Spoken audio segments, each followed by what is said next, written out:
Life is absolutely dependent upon the act of breathing. Breath is life. Differ as they may upon details of theory and terminology, the Oriental and Occidental agree upon these fundamental principles. To breathe is to live, and without breath there is no life. Not only are the higher animals dependent upon breath for life and health, but even the lower forms of animal life must breathe to live. And plant life is likewise dependent upon the air for continued existence. The infant draws in a long, deep breath, retains it for a moment to extract from its life-giving properties, and then exhales it in a long wail, and lo! Its life upon earth has begun. The old man gives a faint gasp, ceases to breathe, and life is over. From the first faint breath of the infant to the last gasp of the dying man, it is one long story of continued breathing. Life is but a series of breaths. Breathing may be considered the most important of all the functions of the body, or indeed, all the other functions depend upon it. Man may exist some time without eating, a shorter time without drinking, but without breathing, his existence may be measured by a few minutes. And not only is man dependent upon breath for life, but he is largely dependent upon correct habits of breathing for continued vitality and freedom from disease.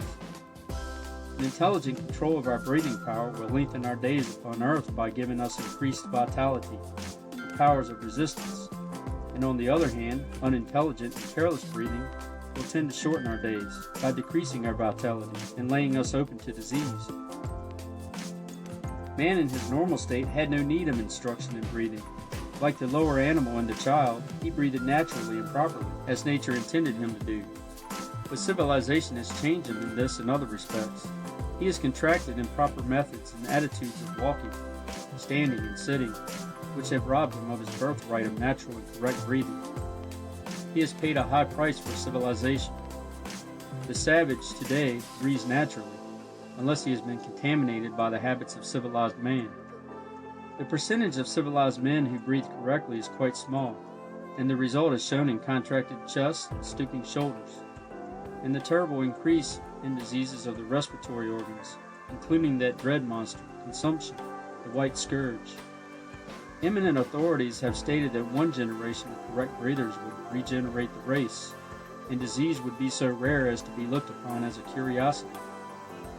Whether looked at from the standpoint of the Oriental or Occidental, the connection between correct breathing and health is readily seen and explained.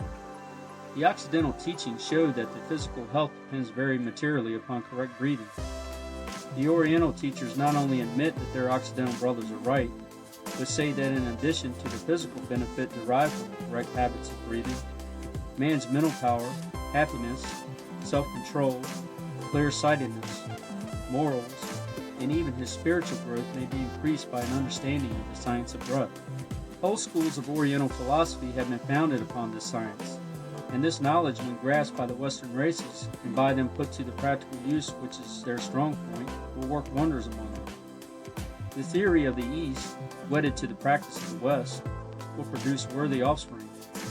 This work will take up the yogi science of breath, which includes not only all that is known to the Western physiologist and hygienist, but the occult side of the subject as well. It not only points out the way to physical health along the lines of what Western scientists have termed deep breathing, etc., but also goes into the less known phases of the subject and shows how the Hindu yogi controls his body, increasing his mental capacity, and develops the spiritual side of his nature by the science of breath. The yogi practices exercises by which he attains control of his body and is enabled to send to any organ or part an increased flow of vital force, or prana, thereby strengthening and invigorating the part or organ. He knows all that his Western scientific brother knows about the physiological effect of correct breathing, but he also knows that the air contains more than oxygen and hydrogen and nitrogen, and that something more is accomplished than the mere oxygenating of the blood.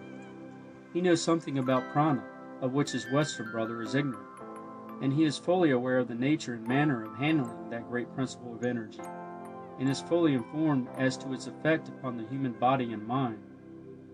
He knows that by rhythmical breathing one may bring himself into harmonious vibration with nature, and aid in the unfoldment of his latent powers.